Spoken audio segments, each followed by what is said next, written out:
Welcome to the Hire a Writer on-page SEO crash course for beginners. So I have a lot of SEO videos on my YouTube channel, and I hope that you are subscribed and that you've looked at some of them.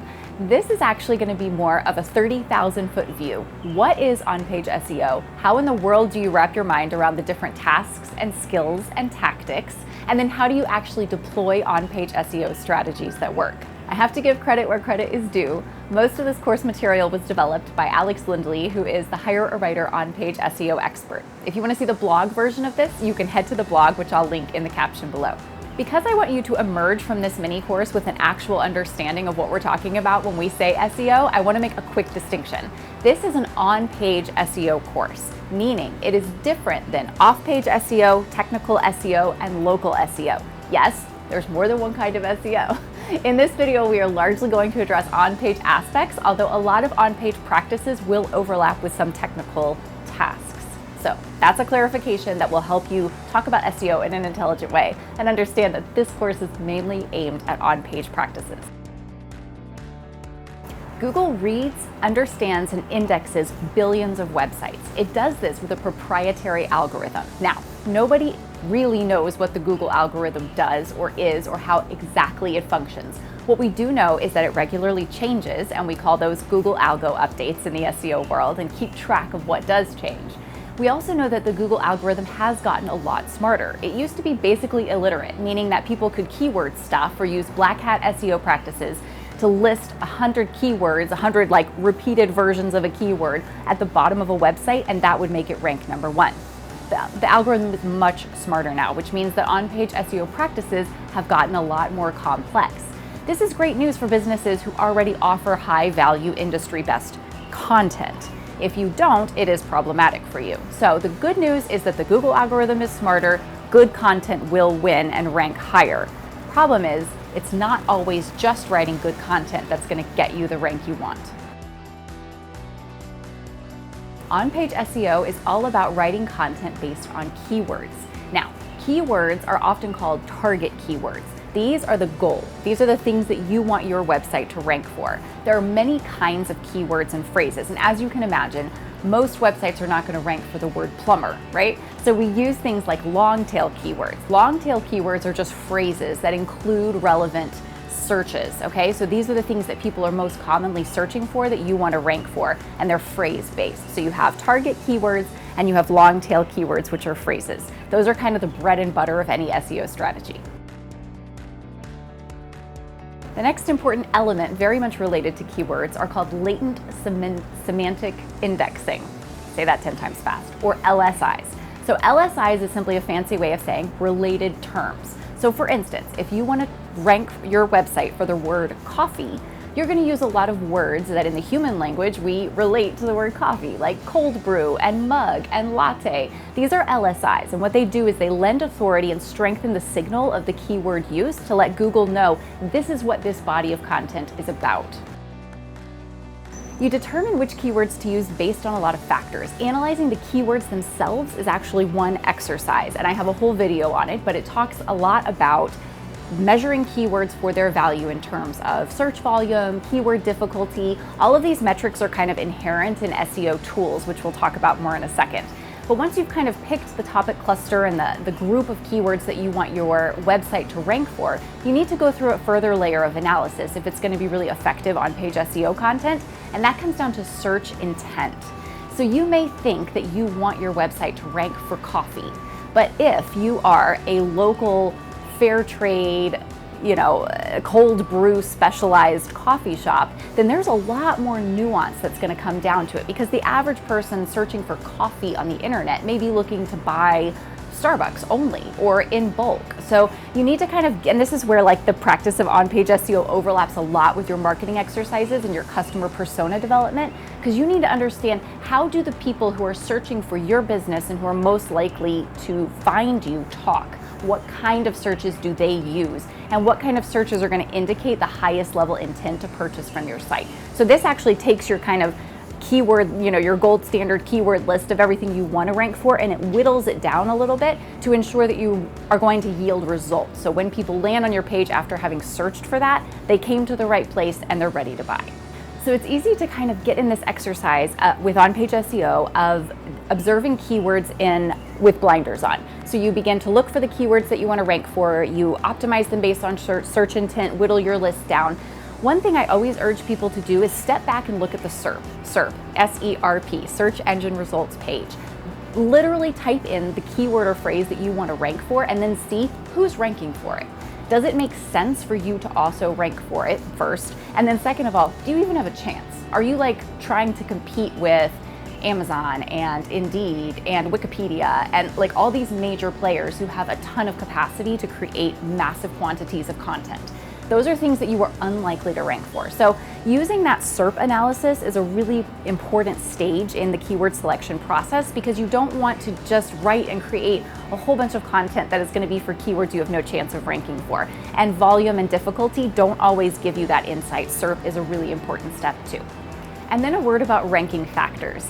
So ranking factors are one of those kind of mysterious elements of the Google algorithm. Some case studies have indicated that there are as many as 200 ranking factors for keywords and phrases.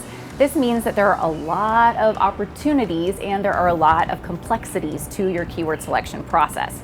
We definitely recommend going to the page level for this kind of analysis, and there's a really good guide from Backlinko that I will link for you. We don't have to get into the nitty-gritty of that now because it is a pretty rigorous exercise, but if you do it right, it can yield a lot of great insight that help you make more thoughtful decisions. So selecting keywords is great. Then you have to use them. So for many years, word count was kind of the gold standard that we were going to use in order to create on-page SEO content. And for, I would say, like for the past 5 years until about a year ago, length was it, right? You want to write like 10,000 words. You want to have this incredibly long form so that you can fit as many keywords in as possible. That is not the most common recommendation now.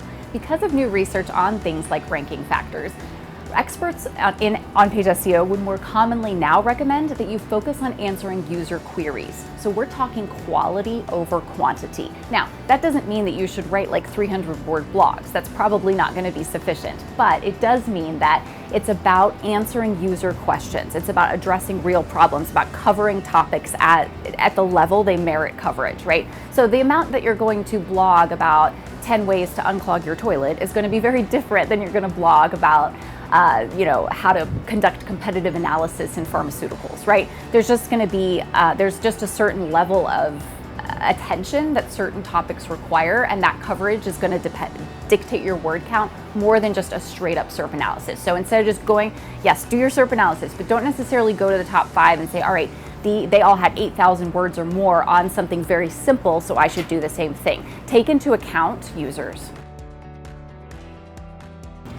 So it's pretty clear from what we covered so far that even a beginner level understanding of on-page SEO requires some rigorous, dedicated study. You may begin to feel like, why don't I just use a plugin or an SEO tool? And that's a fair question. So let's talk about that. SEO plugins and tools are valuable. Free ones are not, basically. So a free on-page SEO tool. Pretty much the only thing that tools like that are going to assess, and this is really important for you to know, especially if you're a copywriter delivering content to clients, pretty much the only thing those measure is keyword density. And like we talked about a minute ago, the Google algorithm is way smarter than it used to be. So density is not the key thing that it's going to be measuring content for. Now, that said, free versions of things, pretty simplistic, you could pretty much figure it out yourself, maybe not worth it except for very, very cursory high-level understanding. There are paid tools that we use every day that you should use, okay? So paid tools like SEMrush, SERP for SEO is really enjoying a day in the sun. Anything that goes deeper, that takes into account, does some of that SERP analysis for you, pulls in competitors and what they're ranking for and uses that to recommend content. There are also increasingly a lot of content optimization tools that apply on-page SEO best practices and that will rank. So I'm talking like MarketMuse, SERP for SEO has a good content optimization. SEMrush is building out their content optimization tools more. So there's a difference between the free and paid. Know that. The information you're getting from those two things are very different. And also know this. It is worth hiring an SEO expert because it's the difference between somebody who just graduated with their engineering degree. They have this book smart, they understand how to do things, but you do not want them building you a rocket to space. They do not have the history of understanding of what works and what doesn't work. Now, I'm not saying that your website is gonna kill somebody because there's no gravity, okay? That's a little bit of an inadequate metaphor, but the point is that there is a level of understanding and expertise that does exist in this field. There are a lot of posers. There are a lot of people who say they know SEO and they don't.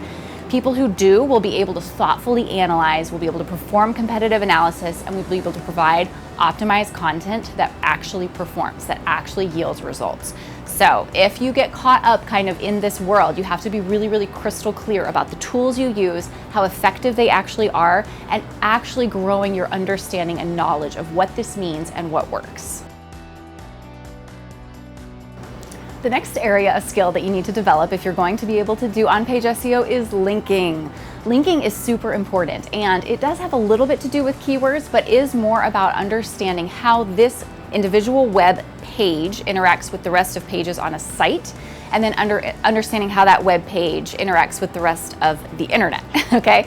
So internal linking is about kind of building this reciprocal signal to Google about what other pages on your site are relevant and related, and also obviously for user experience driving traffic, so that there's kind of this continuation of engagement with your content. And then from an external perspective, there are two kind of external factors when it comes to linking. And the first is what you link out to. So you want to be linking out to authoritative sources. Remember, quality, quality, quality when it comes to on-page SEO. So we recommend and have really rigorous standards around what kind of sites our writers are allowed to externally link to. We're talking .org, .edu, .gov. We want high authority sites, because what that does is it tells Google our content is related to that content that is on this site with great authority. And site authority is sometimes a metric people will use to determine whether an external link is a good choice. And then the other thing is backlinking. So this is not something that you link out to, it's something that gets linked back to you. There's a lot of shady stuff that happens in the backlinking community. You can pay for backlinks. It's very common practice to do so. Basically, what you do is you pay a website with great authority and traffic to link back to your site. That's not a bad thing to do. It's not necessarily unethical. There's nothing wrong with it. But you do have to be careful, because there is a lot of toxicity in this kind of arena, and there is a lot of opportunity for you to introduce some bad things to your site. So you have to be a little bit thoughtful, but backlinking is absolutely a strategy, and it is a strategy that can really overlap with PR efforts. So this is kind of one of those areas in which people who do SEO really well are very knowledgeable about the rest of the marketing, PR, advertising world. And the more broadly you can think about the power of SEO and the signals on your site, the better it will perform.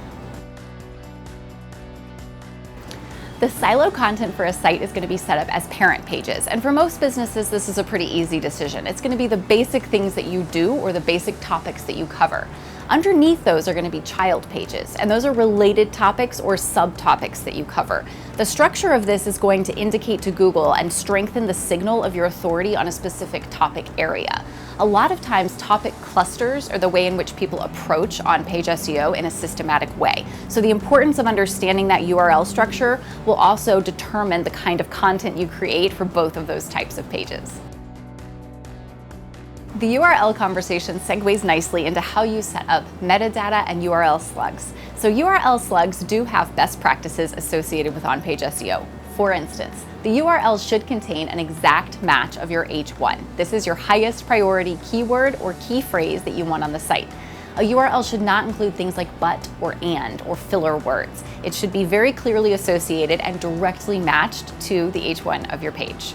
Meta descriptions and meta titles are the other place in which you will have to probably populate content and in which you want to use on-page SEO best practices. So a meta description is the summary of the content on your page that appears on the Google search engine results page. So you want to make sure that it very succinctly summarizes what that page is about. You usually want it to include a call to action to prompt the reader to click or tap on the link, and it should absolutely include an exact match of your H1 or primary keyword. Because this is a beginner course, I'm going to very briefly talk about the structure of on-page SEO content on an article, blog, web page.